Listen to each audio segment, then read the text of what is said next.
자, 오늘도 마찬가지로 주보 뒤에 아니면 앞에를 보시고 하겠습니다.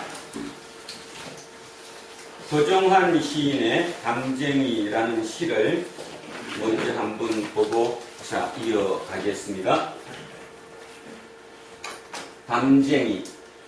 저것은 벽, 어쩔 수 없는 벽이라고 우리가 느낄 때, 그때 담쟁이는 말없이 그 벽을 오른다. 물 한 방울 없고 씨앗 한 톨 살아남을 수 없는 저것은 절망의 벽이라고 말할 때 담쟁이는 서두르지 않고 앞으로 나간다.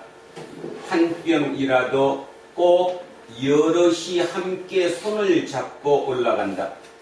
푸르게 절망을 다 덮을 때까지 바로 그 절망을 잡고 놓지 않는다.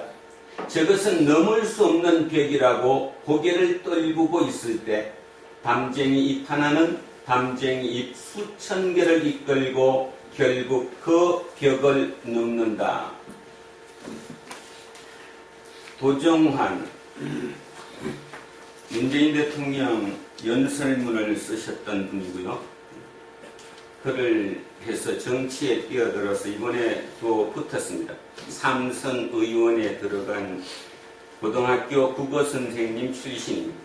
그분이 전교조 운동을 하시면서 해직 교사로 있을 때 그 답답한 마음에 이것도 하지 못하고 저것도 하지 못하는 말 그대로 앞에 벽이 가로놓였던 그 시점에 자기 방 문을 열고 봤더니 바로 그 앞 담벽에 담쟁이가 올라가는 것을 보고 이 시를 지었다고 하죠.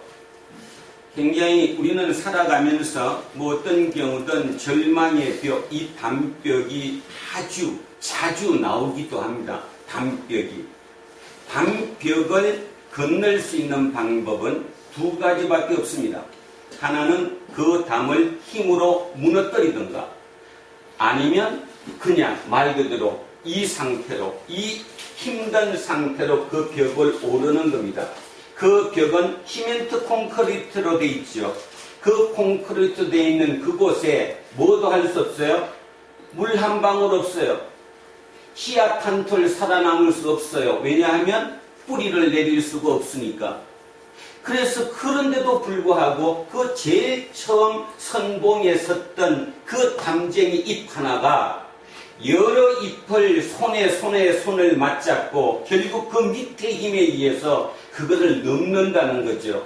생각해보면 이 시를 제가 가장 애창하는 시고요. 가장 좋아하는 시입니다. 제가 수업을 할 때도 수업 첫날 첫 시간에 이 시를 같이 제가 읽어주면서 시작합니다.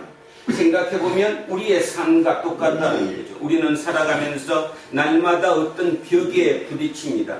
그런데요, 대부분의 사람들은 그 벽을 내가 넘으려고 생각하지 않고 누군가 제3자가 힘이 있는 누군가가 와서 그거를 무너뜨려 주기를 원합니다. 그렇죠?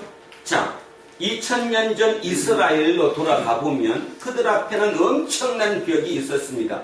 특히 초대 기독교인들 앞에는 엄청난 벽이 있었습니다.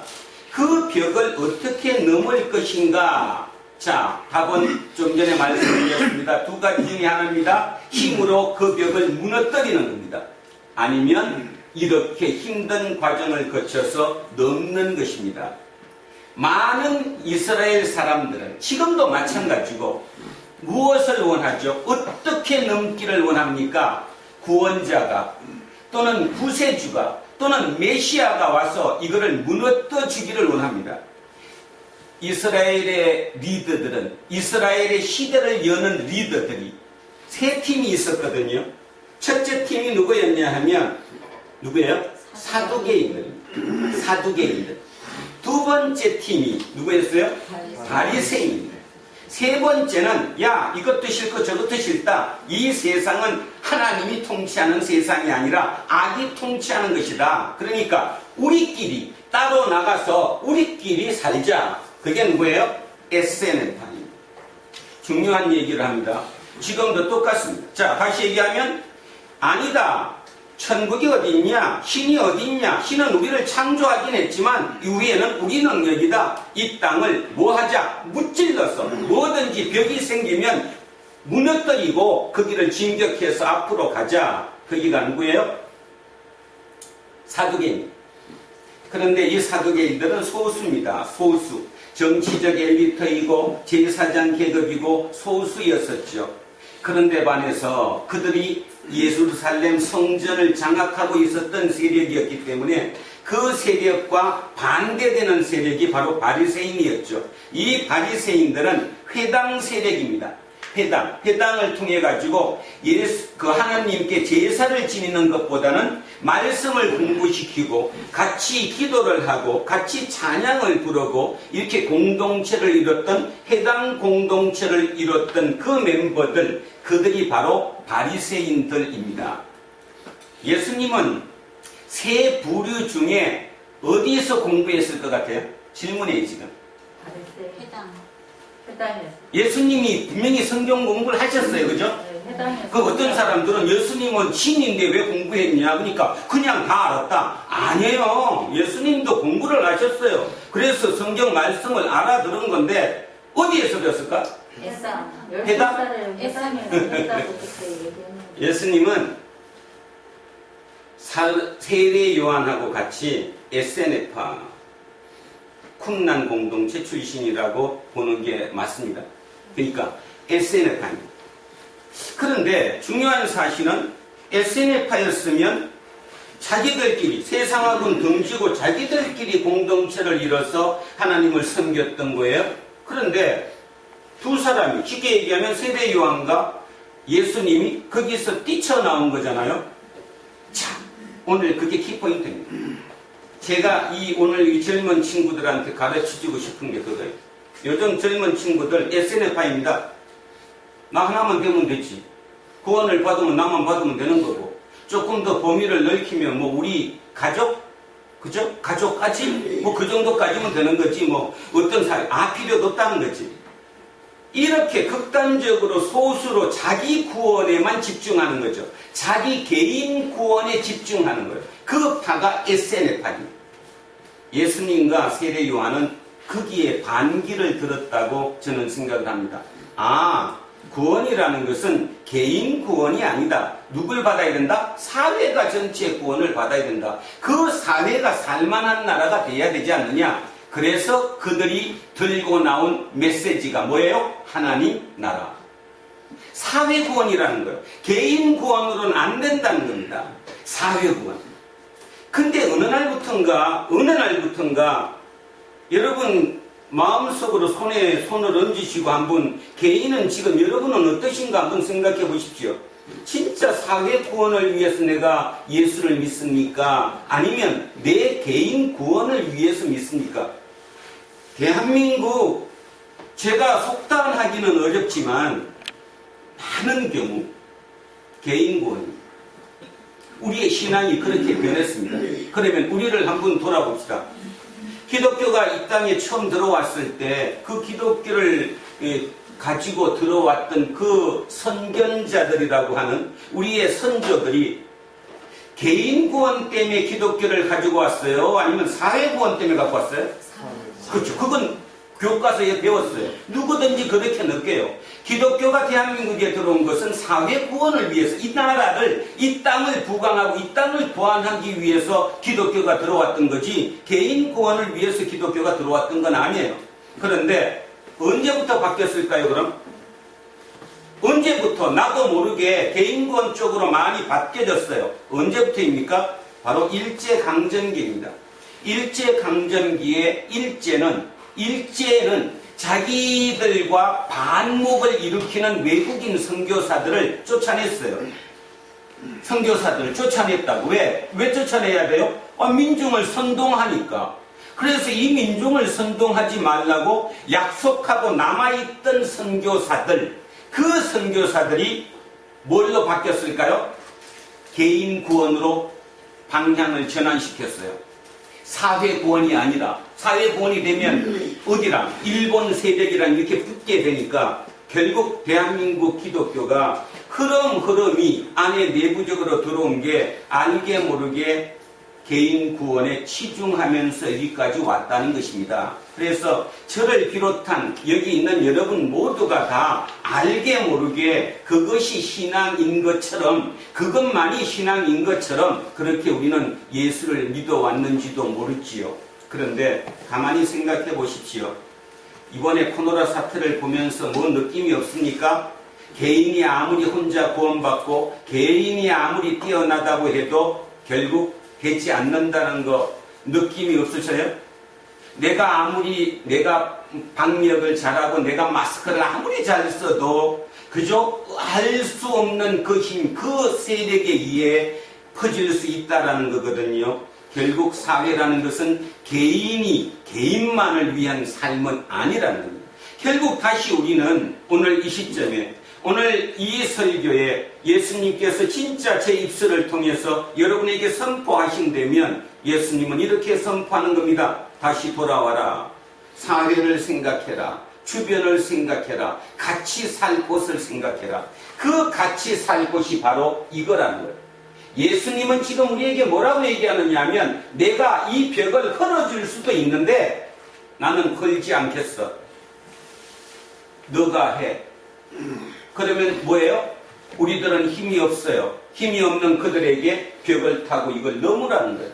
그래서 이걸 살리라는 거예요. 이 콘크리트 담벽을 푸르게 살려보라는 거죠. 그리고 이 벽을 넘고 나면 너네들은 새로운 시대가 열릴 것이다. 그 시대를 여는 일꾼으로 바로 내가 너를 불렀노라. 오늘 예수님은 우리에게 이 말씀을 하는 겁니다. 자, 그러면 다시 2000년 전으로 돌아갑니다. 2000년 전으로 돌아가면 주후 70년에 예루살렘 성전이 파괴되었습니다.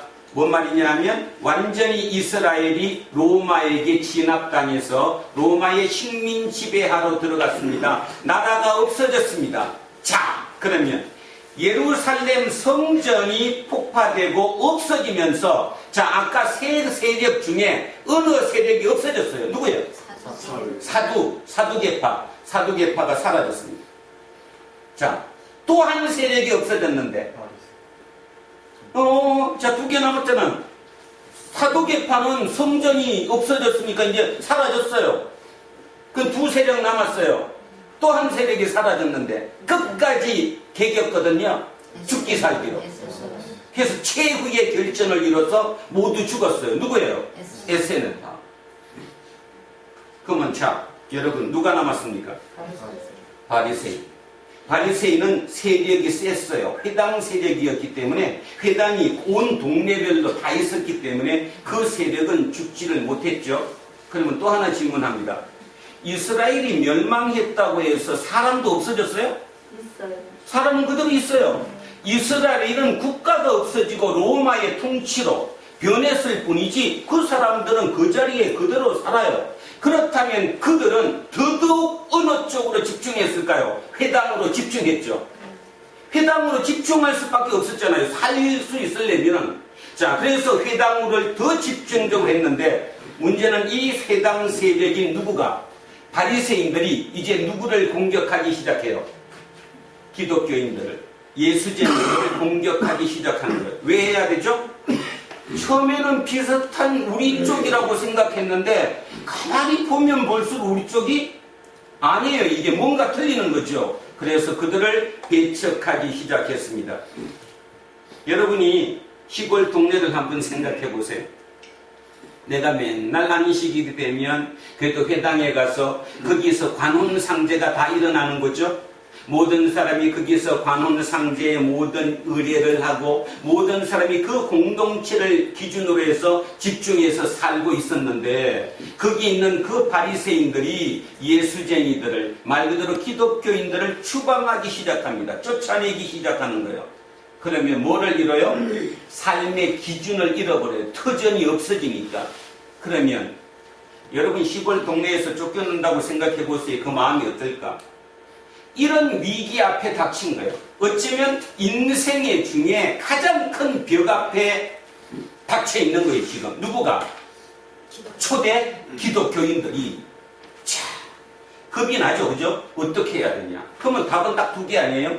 하나는 뭡니까? 그냥 살짝 변절하는 거지, 뭐. 나 아니야. 나 아니요. 나 그냥 여기 있을 거요. 이거 하나와, 아니야. 나는 그래도 끝까지 저항하는 거. 딱 두 개 중에 하나 아닙니까? 선택은 회색지대가 없는 거예요. 이거 아니면 적은 거예요. 내가 회당에 남든가 회당을 떠나든가 두 개 중에 하나인데 어느 누구도 회당을 떠나기가 어렵다는 거예요. 왜? 부담스러우니까, 두려우니까. 자, 12절, 오늘 본문 12절을 한번 먼저 보겠습니다. 11절, 자, 11절 보여주세요. 자, 보세요. 11절 먼저 있습니다. 사람이 너희를 회당이나 위정자나 권세 있는 자 앞에 끌고 가거든 어떻게 무엇으로 대답하며 무엇으로 말할까 염려하지 마라. 지금 이 사람들은 어떤 처지예요? 이들이 앞에 놓인 벽이 뭐예요 지금? 이들이 벽이 뭐예요? 죽느냐 사느냐 이 벽이 뭐냐고요 지금? 회당에 남느냐? 쫓겨나느냐? 쫓겨나면 삶의 근거를 모두 잃어버리는 거예요. 그죠? 이 상태예요, 지금. 자, 어떻게 해야 되느냐? 말씀하시는 거예요. 그리고 두 번째, 또 이런 질문을 먼저 또 한번 드려야 되겠네요. 여러분, 성경을 어떻게 읽습니까? 성경이 사진 찍은 기록입니까? 사진을 찍어서 그대로, 이렇게 했다는 기록일까요? 아니면 편집일까요? 편집. 왜 이렇게 잘 알으셔? 근데 읽을 때는 그렇게 안 읽은 것 같아. 자, 편집이에요, 편집. 다시 얘기하면, 이런 얘기들이 있었는데, 누가라고 하는 사람이 자기 공동체 식구들에게 제시해 주는 거예요. 내가 판단했을 때 이 예수님의 뜻이 이게 맞다. 편집이에요, 편집. 그러니까 이거는 누가 공동체에 누가가 편집한 기록이에요. 자, 그러면 누가가 이들을 위해서 어떻게 편집했는가? 자, 1절부터 갑니다. 자, 그동안에 무리 수만 명이 모여서 서로 밟힐 만큼 되었더니 예수께서 먼저 제자들에게 말씀하여 이르시되 바리새인들의 누룩 곧 외식을 주의하라. 자, 몇 명이 모였대요? 수만 명이. 뭐 조금 과장은 돼 있겠지만 이 말의 의미가 뭐였냐면 서로 밟힐 만큼 모였다는 말은 엄청난 지금 많은 사람들이 모여들었다는 거죠. 그런데 이 무리, 이 군정들이 모여든 이유는 당연히 있겠죠. 뭐 때문이에요 지금? 내가 어떤 판단을 할 것이냐, 회당에 남을 것이냐, 이쪽 세력으로 갈 것이냐, 이런 내 삶의 위기 중에 어떤 답을 얻을 것인가에 대해서 왔어요. 또 하나는 이 무리 중에 이런 사람들이 있었겠죠. 혹시 예수가 진짜 메시아가 맞나? 그러면 다윗의 자손이 맞나? 다윗의 자손이 맞다면 분명히 그 사람은 이 벽을 어떡한다? 한 방에 무너뜨린다, 안 무너뜨린다? 한 방에 무너뜨릴 것이다. 그러면 그냥 쉽게 해결될 건데, 그래서 그런 의문을 안고 지금 이 자리에 이렇게 많은 사람들이 모여 있어요. 그러면 예수님이 먼저 이 많은 사람들에게 한마디 하셔야 되는 거 아니에요? 야, 기분도 좋았을 것 같아. 예수님 기분 좋았을 것 같아, 그지? 이렇게 많이 모였으니 뭐 진짜 발에 서로 발을 밟힐 정도로 많은 사람이 모였으니 이때 내 말을 한번 해야 되겠다 하고 딱 할 수 있는데 예수님은 그걸 보고 멈칫하셨어요. 멈칫하셨다고요. 요 앞전이 뭐 하시고 계셨는지 아세요? 요 앞전에 뭐 하셨는데 지금 지난주 2주 동안 바리새인의 집에서 점심 식사 얻어먹으셨어. 그때 누구한테? 바리새인하고 율법학자들에게 욕했죠? 이 나쁜 놈들이라고. 욕을 했어요. 그러면 욕을 했으면 사람들이 안 물어야 되는데 그 욕한다는 소문을 듣고 그동안에, 지금 이 동안이라는 말 생각하세요. 그동안에 무리가 수만 명이 모여 있는 거예요. 지금 밖에 막 와글와글 이렇게 온 동네가 사람들로 꽉 찬 거죠. 예수님은 주춤하셨어요. 이거 어떻게 해야 될까? 자, 이때 예수님은 이렇게 판단하셨다는 거죠. 이들에게 수만 명의 무리에게 얘기하는 게 아니라 제자들에게 먼저 얘기했다는 거예요. 몇 명에게? 12명에게. 12명 제자들을 옆에 따로 불러가지고 12명의 제자들에게 먼저 얘기를 했다는 거예요. 무슨 뜻일까요? 좀 전에 담쟁이에서 배웠는데 뭔 뜻이에요? 네. ip팔이 하나 먼저 설 수 있는, 앞에 먼저 설 수 있는 그 ip 하나가 중요하다는 거예요. 그 ip이 뭐를 정하기 때문에 중요해요? 방향을 정하니까. 그 ip이 가는 대로 밑에서 같이 올라가야 되니까 이 방향이 굉장히 중요한 거네요. 그러니까 그 ip, 먼저 시작하는 ip이 그 정도로 중요하다는 거죠. 그런데 지금까지는, 자, 지금까지입니다. 지금까지 이스라엘 사회에 그 먼저 가는 ip은 누구죠? 바리새인. 바리새인이에요. 그들이 이끄는 거예요. 바리새인이 지금 이끌고 있는 거예요. 예수님은 그럼 무슨 뜻이에요, 그럼? 그 ip을 바꿔야 된다고 생각하는 거예요. 네. 다른 사람으로 체인지해야 된다라고 생각하는 거죠. 예수를 믿는다는 게요, 지금 체인지 시키겠다는 뜻이거든요. 오늘 예수님이 여러분에게 지금 말씀하시는 거예요. 저에게 말씀하시는 거고. 네가 그 ip, 첫 번째 ip이 되어야 된다라고 얘기하는 거예요, 지금. 자, 그러면서 얘기하는 거예요. 먼저 제자들에게 말씀하여 이르시되 바리새인들의 누룩, 곧 외식을 주의하라. 외식이 뭐예요? 그냥 우리 식은 말고, 우리 쓰는 말고. 특히 한국 사람 남자들 외식이 아주 강해요. 뭐죠? 체면, 일선. 폼 잡는 거. 폼 잡는 거. 자, 누룩 한번 생각합시다. 누룩이 뭔지는 이 친구들은 모르나? 누룩 알아? 누룩. 누룩을 넣으면 부풀어서 이렇게 뿡뿡뿡 되는 거지? 자, 누룩이라는 뜻은 부푼다는 뜻이거든요. 그러면 결국 이 외식이 어떤 의미인가 하면 40% 정도가 진실인데 그게 뻥튀기가 돼가지고 90% 100%로 보이게 하는 거. 그게 뻥 아니 뻥. 남자들의 폼 잡는다고 좀 얘기하고 가오 잡는다는 표현을 쓰는 그 표현이 외식이에요. 위장 방법? 그렇지. 그리고 예전에는 이런 거 없으면 리더가 안 된다고 얘기했던 시대가 있었어요. 한국 사회도 60대, 70대 이상 사람들은 그저 뭔가 폼을 잡아야, 좀 속된 표현을 쓰면 똥폼을 잡아야 앞에 서갖고 뭔가를 나를 따르라 해가면서 했던, 그것이 만연했던 시대였다는 거죠. 2000년 전에 예루살렘도 똑같았다는 거예요. 그들이 폼을 잡아서 그들이 앞에 입, 첫째 입으로 나를 따르라. 그래서 모든 사람들의 롤 모델이 그 앞에 잎이에요. 나도 저 잎을 따라가야지.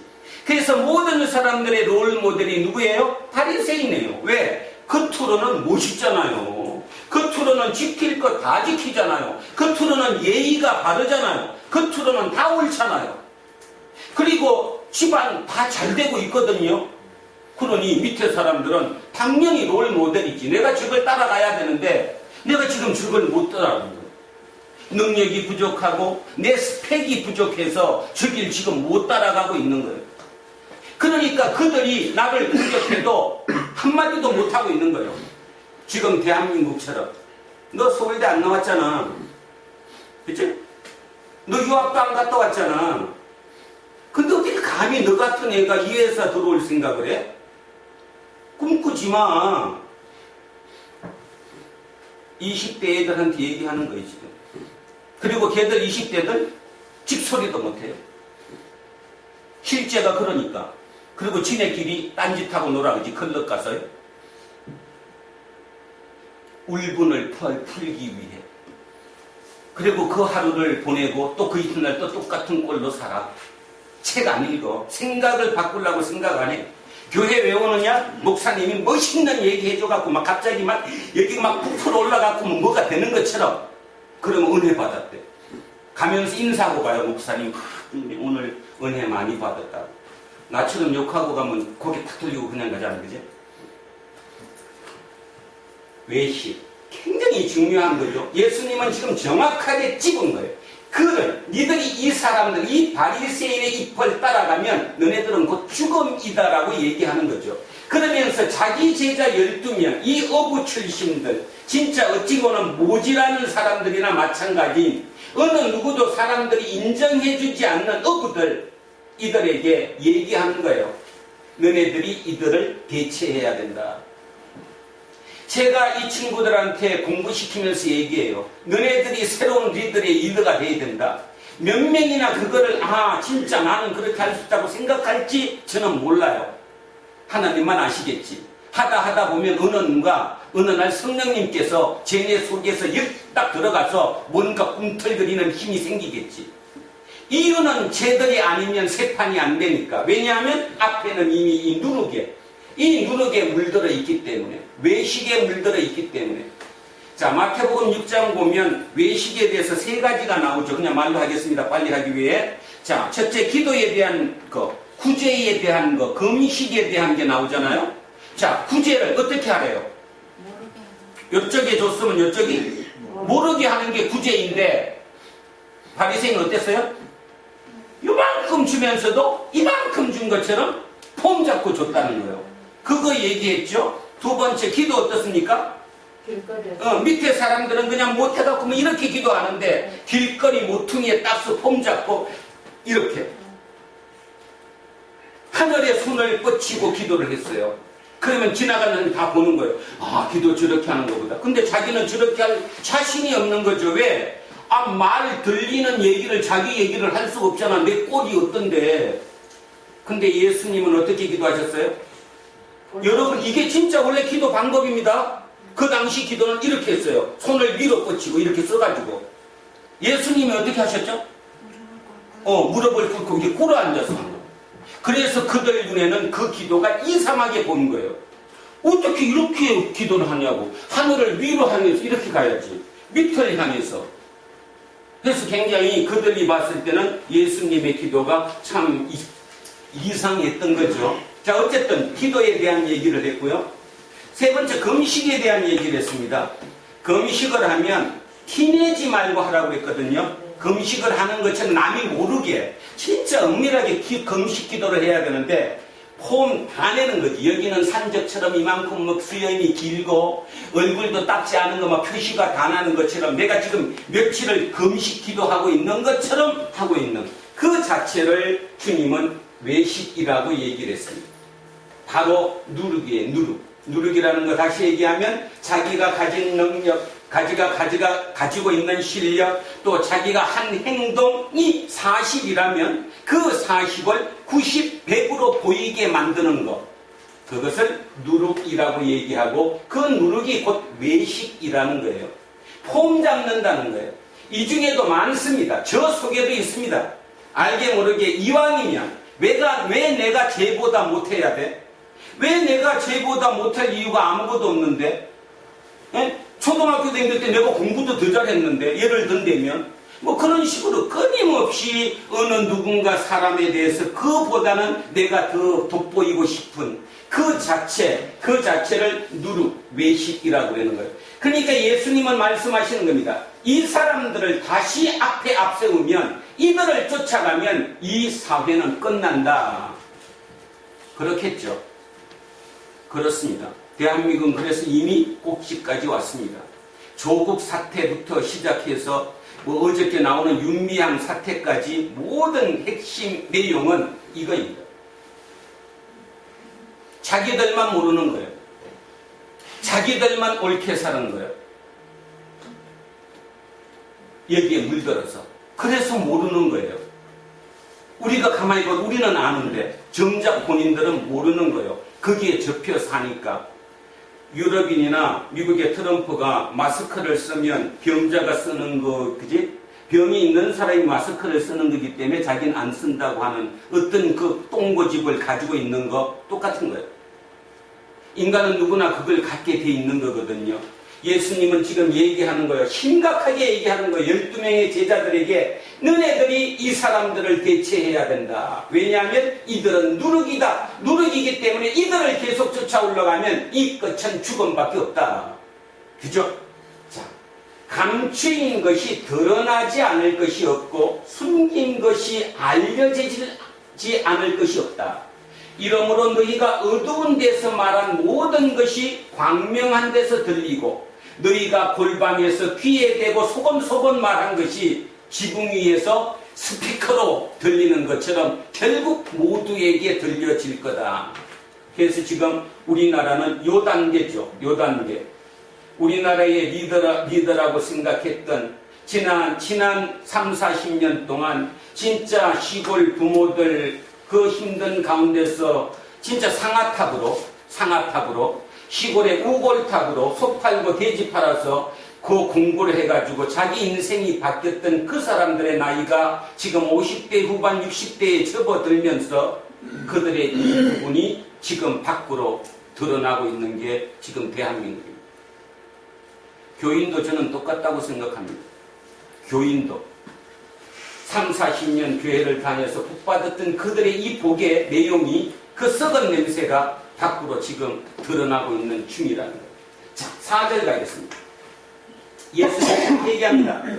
내가 내 친구래. 아, 얼마나 멋있습니까? 나보고 내 친구래. 내 친구 너희에게 말하노니 몸을 죽이고 그 후에는 능히 못하는 자들을 두려워하지 말라. 제자 12명에게 얘기하는 거예요. 바리새인 두려워하지 말라는 거예요. 왜? 바리새인은 너한테 할 수 있는 일이 네 몸을 죽이는 것까지밖에 못한다는 거죠. 근데 실은 우리는 그게 두렵거든요. 혹시 내가 직장에서 쫓겨나면 어떡해? 그 공동체에서 내가 쫓겨나면 나는 죽을 건데 우리 가족 어떡해? 주님은 얘기하는 거예요. 그래봐야 죽기밖에 더 하냐. 그러면 여러분은 또 우리 목사 미쳤나 봐. 죽으면 끝인데? 그러면 여기 와 계시면 안 되는 거예요. 왜냐하면 기독교라는 교리는 뭐가 있어요? 내세가 있는 거예요. 끝이 아니라고 믿는 거예요. 단지 육체만 요 지구별에 사는 것이고 영혼은 이어진다고 믿는 거예요. 그걸 영생이라고 부르는 거죠. 그거를 믿는다면 이 땅에 이 육체라는 이 몸을 가지고 이 땅에 살아가는 100년도 채 안 되는 그 세월 때문에 네 모든 것을 두려워할 게 뭐 있냐 이런 뜻이죠. 그 이후가 더 중요한데 그러면서 얘기하잖아요. 자, 마땅히 두려워할 자를 내가 너희에게 보이리니 죽인 후에 지옥에 던져지는 권세 있는 그를 두려워하라. 아멘? 여기서 아멘이 나와셔야 돼요. 아멘이 나온다는 게 뭔지 동의를 하셔야 된다는 거예요. 아멘은 동의입니다. 이게 동의가 안 되면요. 요즘 젊은 애들은 이거 안 믿어요. 왜 안 믿죠? 죽으면 끝이지. 단지 윤리적이고 도덕적으로 이 땅을 좀 그렇게 살라고 인간을 계도하는 거 아니야? 종교가 그런 거지 뭐. 이렇게 생각한다는 거죠. 그러나 진짜 냉철히 따지면 예수님의 말씀 그대로 들어가면 예수님 말씀하시잖아요. 이 땅의 삶이 끝이 아니라는 거예요. 죽은 후에 또한 다른 세계가 있다라는 거잖아요. 이건 이제 해석하기에 따라 여러 가지가 있지만 틀림없는 사실 하나 제가 확실히 믿는 것은 제 육은 이 땅의 흙으로 돌아가겠지만 제 영은 어디론가 갈 거라고 저는 믿습니다. 영이 어떻게 죽어? 그렇다면 그 영을 컨트롤하는 그 사람을 두려워하라는 거예요. 그러면 그분이 누구예요? 하나님. 성부 하나님이죠. 성부 하나님을 진짜 두려워해야지. 너 죽여봐야 너 팔 부러뜨리고 아니면 너한테 쫓아내고 너한테 욕하고 최악의 경우 너를 죽이는 몸밖에 죽일 수 없는 그를 왜 두려워하냐. 자, 그러면서 6절에 이렇게 얘기합니다. 참새 5마리가 2아사리온에 팔리는 것이 아니냐. 그러나 하나님 앞에서는 그 하나도 잊어버리시는 바 되지 아니한다. 우리는 이 얘기를 못 알아듣지만 예수님한테 이 얘기를 듣던 12명의 제자들은 이 말을 알아들었겠죠. 마태복음 10장 29절에 가면 이렇게 나옵니다. 참새 2마리가 한 악사리온에 팔린대요. 뭐 그게 얼마짜리인가 우리는 따질 필요는 없고요. 하여튼 한 악사리온에 참새 몇 마리? 2마리. 그럼 우리는 지금 참새를 안 먹지만 이 시대에는 이 단백질 보충을 단백질 맞아? 고기가? 그거 보충하는데 밑에 없는 사람들은 참새고기를 먹었거든요. 장로님 참새 드셔보셨어요? 많이 먹었어요. 우리 저 저도 어렸을 때 그 밤에 후라시 들고 그 초가지 밑에 참새 잡으러 댕겨서 밤에 구워 먹었어요. 우리 만나면 그게 일이었으니까. 그 잘못해갖고 잘못 넣었다가 뱀한테 물리기도 하고. 그 초가 이렇게 있었잖아요. 그죠? 자, 그렇단 말이에요. 그러니까 2000년 전에 당연했겠죠. 그들은 이게 단백질 보충하는 거예요. 참새 밑에 하층민들이. 근데 한 아사리온에 2마리를 줬거든요. 그게 마태복음 10장 29절이에요. 그런데 여기는 지금 여기 보세요. 몇 마리에? 5마리. 5마리에 몇 아사리온? 2아사리. 자, 뭐가 떠오릅니까? 한 아사리온에 2마리인데 2아사리온이면 4마리 줘야 되는데 하나를 더 준 거잖아요. 그렇지. 덤 몇 마리? 1마리. 그 얘기하는 거예요. 값도 치지 않고 덤으로 준 그 한 마리까지도 하나님은 아신다, 안 아신다? 아신다. 아신다. 기억하고 계신다. 그렇게 별 볼 일 없고 하찮은 것들도 하나님이 기억하신다. 그런데 당신들을 왜 기억하지 못하겠냐 이 말이죠. 누구한테 힘주는 거예요 지금? 제자들이죠. 제자들의 자존심을 높여주는 거예요. 나는 별 볼 일 없는데요. 실력도 없는데 나 학교도 안 다녔는데요.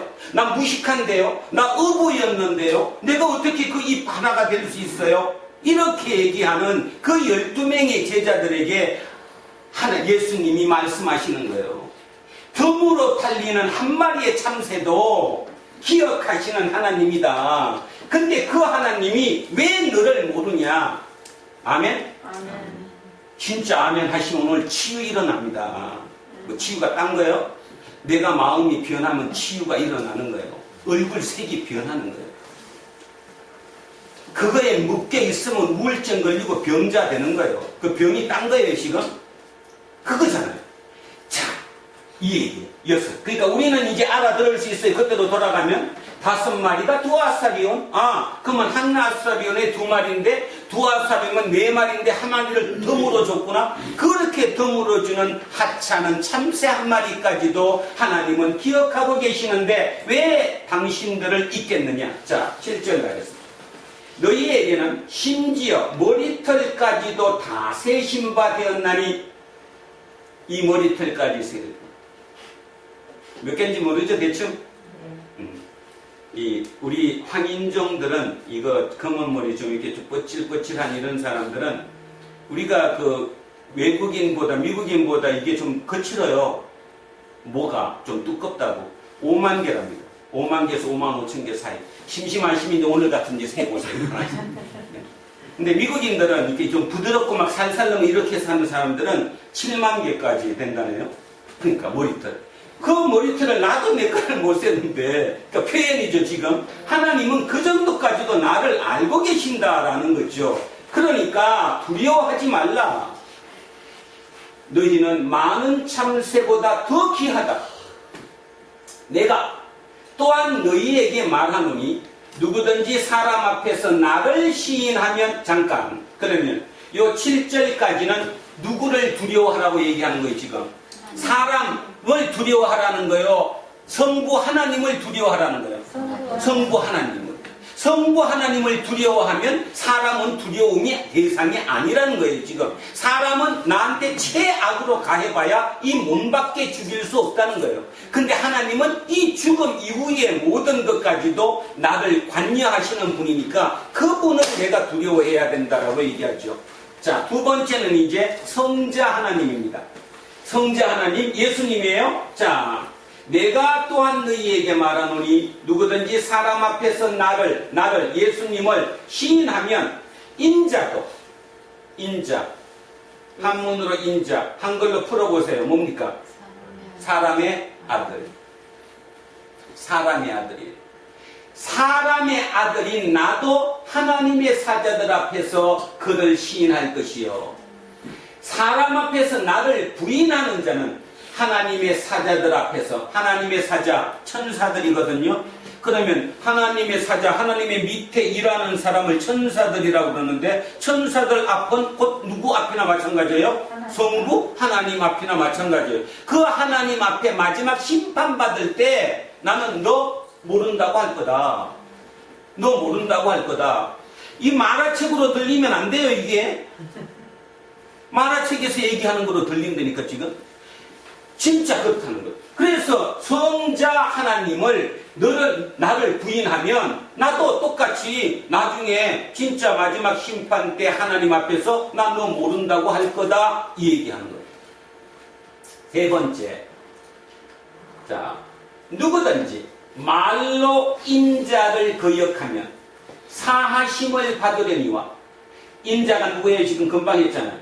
예수님을 거역하면 사하심을 받는데요. 중요한 거, 이때 이 예수님이 누구예요? 인자예요. 이때 이 예수님이 인자라는 말 뜻이 뭐냐 하면 육의 몸을 가지고 있는 사람의 모습인 예수를 얘기하는 거예요. 사람의 모습으로 있는 이 예수를 뭐 비방했거나 욕했거나 모른다고 하는 거는 상관없다. 대표적인 사람이 누구죠? 베드로. 베드로 예수를 몇 번 부인했어요? 세 번씩 부인했어요. 그럼에도 불구하고 뭐 괜찮다. 그러니까 사람이 내 모습을 본 상태로 인간인 예수를 부인하는 것은 아무 관계없다.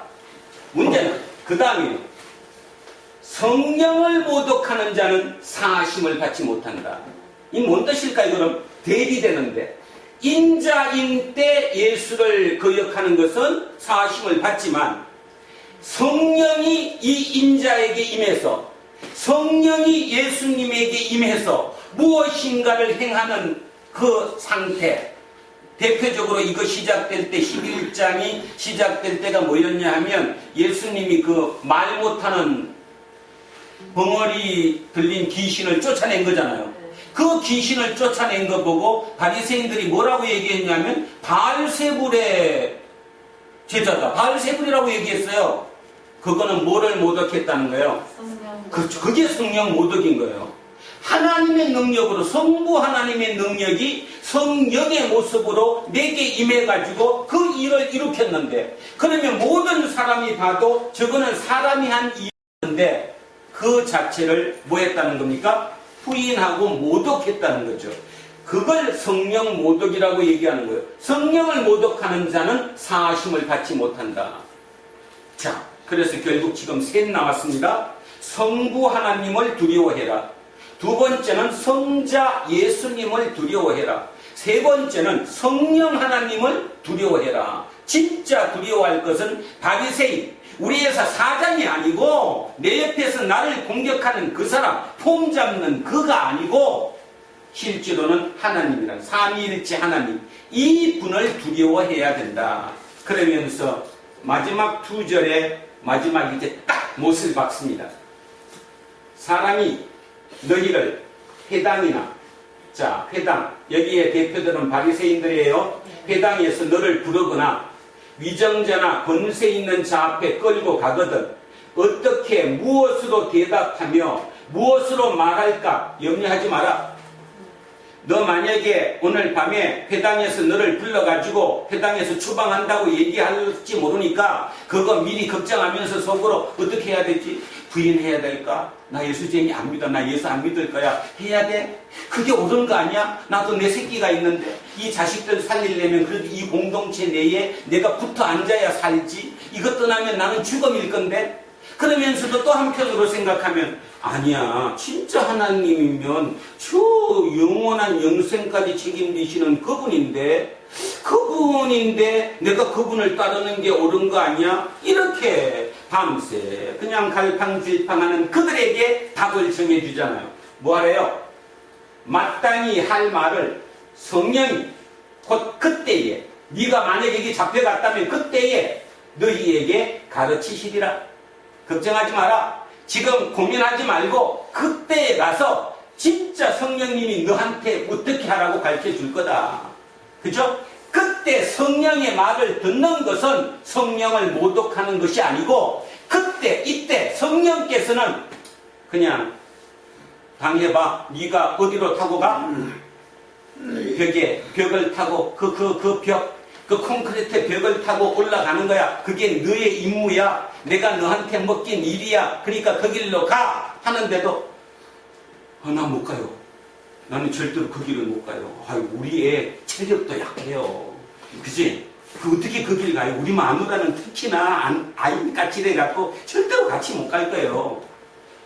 그렇게 할 거라는 거죠, 지금. 하나님은 얘기하는 거예요. 그때 그 성령을 따르라. 따르면 결국 이긴다, 진다? 이긴다. 자, 지난주에 백척간도 뭐 하면 진일보. 진, 돌아오는 게 아니라 그냥 뒤로 그냥 눈 딱 감고 한 발 더 가면 어떻게 된다? 부활한다. 부활한다. 기독교는 그 기독교를 얘기하는 거예요. 제가 이 본문을 지난주 묵상을 하면서 어쩜 지금 우리와 너무나 흡사하다는 생각을 많이 했습니다. 코로나19로 모든 게 따발려지고 모든 게 새롭게 정리되는 이 시점에 와서 어쩌면 이 코로나 이 기간 동안 보이지 않는 어떤 존재, 거기에 대한 생각을 어느 때보다 더 많이 할 수 있었던 이 시점에 예수님이 오늘 우리에게 얘기하시는 거예요. 두려워하지 마라. 그러면 두 번째, 내가 그 벽을 걸어준다? 아니, 나 안 한다. 내가 원하는 것은 벽을 내가 무너뜨리는 것이 아니라 그 벽을 타고 넘는 것이다.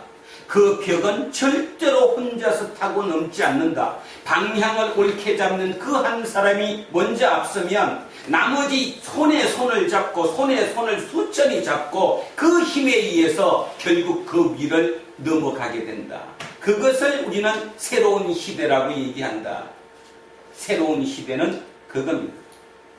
어제 수업하면서 우리 칼럼을 읽으면서 제가 우리 남현이랑 종인이한테 그런 얘기를 했어요. 진짜 너네들한테 새로운 시대가 왔다. 나는 이미 늙은 세대고 꼰대 세대이지만 너네들이 앞으로 세상을 새롭게 리더하는 새로운 시대가 됐다. 여기 우리 이순 집사님이 계시지만 참 안타깝게도 제가 개인적으로 보건대는 30, 40대가 힘을 발휘하지 못할 가능성이 크다고 저는 봅니다. 시대 너무 갑작스럽게 이게 닥쳐서 30, 40대 또는 40대와 50대 초반의 사람들의 생각이 60대, 70대와 똑같아요. 자기는 아니라고 얘기하지만 아니요, 똑같아요. 그냥 자기 아버지, 엄마 똑같이 닮아서 바리새인이에요. 능력도 있어요. 실력도 있어요. 그러나 그들이 새 시대는 못 연다. 그래서 제가 고려시대를 얘기했습니다. 여러분 역사도 알다시피 고려시대에 공민왕, 공짜 들어가는 왕들, 그 왕들이 교육을 어디서 받았죠? 한국에서 받은 게 아니라 원나라, 몽고에 가서 받았습니다. 따지면 그때 당시 전 세계 최고를 지배했던 나라 원나라에 가서 교육을 어릴 때부터 받았고요. 자기 엄마가 다 원나라 공주들이고 자기 부인이 또 원나라 공주들이잖아요. 그죠? 그렇게 해서 이제 파견돼서 나이가 20살, 30살 되면 한국의 왕으로 왔습니다. 분명히 새로운 세상을 열 수 있어야죠. 지금으로 따지면 진짜 부모가 미국에 유학했고요. 자식도 미국에 유학했습니다. 세계 최고의 선진 문물을 배웠고요. 최고의 실력을 배웠고요. 최고의 테크니션을 배웠습니다. 와서 새 시대를 못 열었습니다. 그죠? 왜 끝났죠? 이유가 뭐죠? 제가 정도전 얘기했습니다. 정도전, 신진사대부라고 하는 정도전. 정도전은 지금으로 따지면 유학파가 아니라 국내파죠. 부모 잘못 만나서 쉽게 얘기하면 스펙이 좋지 않아서 그냥 똑똑한 머리로 열심히 공부한 것밖에 없었어요. 그래서 열심히 공부해서 이게 좀 띄어지니까 그 윗세대들, 그러니까 위에 잘난 애들하고 같이 교류를 하면서 나도 끼워줘. 나도 너네 팀에 끼워줘. 우리 같이 얘기해. 걔들이 국방비 끼웠죠? 어디 감히 너의 신분이 우리 팀에 끼울 수 있냐? 이렇게 얘기하면 여러분은 지금 대한민국 사회가 경험이 안 되겠지만 제가 알기로 이미 대한민국 사회가 많은 부분 그렇게 되었습니다. 어디 네가 감히, 네가 아무리 똑똑해도 어디 감히 네가 우리 편에 끼어? 알게 모르게. 그 편이 생기는 순간 바로 그 편 때문에 절대로 그들은 새로운 세상을 열 수가 없습니다. 그래서 정도전은 누구를 찾아갔다고 했어요? 이성계를. 꼴통 중에 꼴통인 이성계를. 이성계는 저 전주에서 쫓겨와서 여진족이 사는 함경도에 여진족과 같이 살았던, 진짜 기존 세상에서는 취급도 하지 않았던, 단지 칼 솜씨가 조금 뛰어나갔고 그저 전쟁이 있으면 써먹을 만했던 그를 찾아갔어요. 야, 너 나하고 한번 말해보자. 세상은 그래서 뒤집혔습니다. 성경도 저는 오늘 이 얘기를 들으면서 똑같다고 생각합니다. 예수가 우리에게 얘기하는 얘기가 무슨 얘기인지를 알아들어야 됩니다. 기존에서 예수를 믿고 복받았다고 얘기했던 그들의 그 모습을, 그 모델을 뒤를 쫓아서는 안 된다고 지금 얘기하는 거예요. 사람이 나빠서가 아니라 이미 그들은 위선에 빠졌다는 겁니다. 뭐에 빠졌다고? 누룩이 됐다는 거예요. 누룩이. 자기가 가진 능력은 40, 50밖에 안 되는데도 밖으로는 90, 100인 것처럼 위선에 이미 쌓여 있다는 거예요. 알게 모르게. 그래서 못난, 모질인, 진짜 모자라는 너네 12명이 맨 앞에서 잎이 되어주면 나머지 그 민중들이 그 수많은 사람의 손을 잡아주면 그 힘으로 그거를 덮는다. 이렇게 말씀을 하고 계십니다. 좀 거북스러운 말씀도 드렸고 또 성경을 이렇게 해석해서 들어본 것도 여러분이 참 오랜만일 것이라고 생각합니다. 근데 제가 요즘 들어와서 이렇게 많이 생각을 하면서 결국 앞으로 예수를 살릴 수 있는 길이 무엇일까에 대한 답을 제 스스로 많이 고민합니다. 여러분은 굉장히 좀 불편했을지도 모르는데 그래도 간혹 가다가 외식한다 생각하시고 이런 얘기도 한번 들어보십시오. 이 본문이 오늘 우리에게 주는 메시지가 저럴 수도 있다는 사실을, 그렇다면 이 코로나19 이 위기 중에 이걸 어떻게 넘으라고 주님이 우리에게 말씀하시는가를 좀 기억하시며, 그죠? 여러분의 능력이 어떻든 또 지금 처한 위치가 어떻든 입장이 어떻든 간에 일단 제일 중요한 거 본인의 자존감부터 쌓아라. 2아사리온에 5마리 참새가 팔리는 그 중에 1마리 드물어진 그 참새까지도 기억하시는 그 하나님이 여러분 한 사람 한 사람 모두 기억하고 계시고 마음속에 넣고 계시다는 거예요. 내가 너를 믿는다. 네 힘으로 새 세상을 열 수 있다. 그 세상은 개인의 구원이 아니라 사회가 구원되는 거다. 그 사회가 새롭게 돼서 진짜 정의가 통하고 모든 사람이 살만한 곳, 그곳이 하나님의 나라다. 그 하나님의 나라를 두란노 공동체 우리 식구들에게 오늘 예수님께서 성령의 말씀으로 우리에게 메시지를 주셨습니다.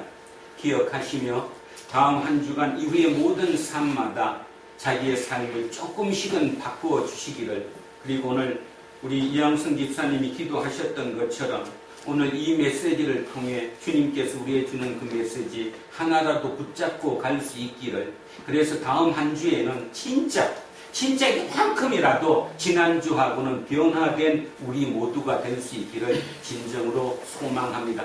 자, 마무리를 이렇게 하겠습니다. 1절부터 12절까지. 자, 예수님이 우리에게 주시는 메시지를 다시 한번 봉독하고 끝나겠습니다. 자, 시작합니다. 그 동안에 물이 수만 명이 모여 서로 밟힐 만큼 되었더니 예수께서 먼저 제자들에게 말씀하여 이르시되 바리새인들의 누룩 곧 외식을 주의하라. 감추인 것이 드러나지 않을 것이 없고 숨긴 것이 알려지지 않을 것이 없나니 이러므로 너희가 어두운 데서 말한 모든 것이 광명한 데서 들리고 너희가 골방에서 귀에 대고 말한 것이 지붕 위에서 전파되리라. 내가 아는 내 친구 너희에게 말하노니 몸을 죽이고 그 후에는 능히 더 못하는 자들을 두려워하지 말라. 마땅히 두려워할 자를 내가 너희에게 보이리니 곧 죽인 후에 또한 지옥에 던져놓는 원세 있는 그를 두려워하라. 내가 참으로 너희에게 이르노니 그를 두려워하라. 참새 5마리가 2아사리온에 팔리는 것이 아니냐. 그러나 하나님 앞에는 그 하나도 잊어버리시는 바 되지 아니하는도다. 너희에게는 심지어 머리털까지도 다 세신 바 되었나니 두려워하지 말라. 너희는 많은 참새보다 더 귀하니라. 내가 또한 너희에게 말하노니 누구든지 사람 앞에서 나를 시인하면 인자도 하나님의 사자들 앞에서 그를 시인할 것이요 사람 앞에서 나를 부인하는 자는 하나님의 사자들 앞에서 부인을 당하리라. 누구든지 말로 인자를 거역하면 사심을 받으려니와 성령을 모독하는 자는 사심을 받지 못하리라. 사람이 너희를 배단이나 유전자나 권세 있는 자 앞에 끌고 가거든 어떻게 무엇으로 대답하며 무엇으로 말할까 염려하지 말라. 마땅히 할 말을 성령이 곧 그때에 너희에게 가르치시리라 하시리라. 아멘. 기도하겠습니다. 살아계신 아버지 하나님, 하나님의 영원한 꿈이 하나님 나라입니다. 그 하나님의 나라는 사람들이 서로 손잡고 한 목소리로 서로 함께하며 살만한 세상을 만드는 것이겠지요. 지금까지 우리 인류는 앞만 보고 성장을 외쳐왔습니다. 나를 따르라. 그러면 너한테 떨어지는 떡고물이 크다. 그 떡고물 맘만 갖고도 너는 배불리 먹고 살 수 있으니 그냥 앞을 향해 진격하자. 그래서 모든 인류는 성장을 위해 살아왔습니다. 그리고 당연히 우리 머릿속에는 성장만이 옳은 답인 줄 알고 지금까지 살아왔지요. 이번에 코로나 바이러스 이 기간을 통해 우리는 새로운 모습의 우리의 미래를 바라봅니다. 성장은 못할 수도 있겠구나. 이제 지금까지 가진 것보다 마이너스 되는 그 세상을 어쩌면 살아야 하지 않을까? 아마 엄청나게 어려울 것입니다.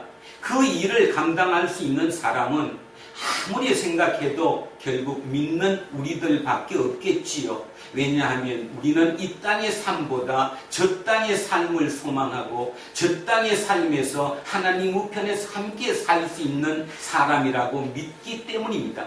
그런 우리가 이 마이너스 되는 지금까지 성장 일변도가 아닌 떨어지는 그 함께 더불어 살아가는 그 시대를 만들어야 하지 않겠습니까? 그 시대의 맨 앞에 담쟁이 잎, 시토하고 길을 일러주는 방향을 제시하는 그 잎이 우리가 되라고 말씀하신 그 하나님의 말씀에 오늘 이후 우리의 생각 속에서 그 길을 정하겠습니다.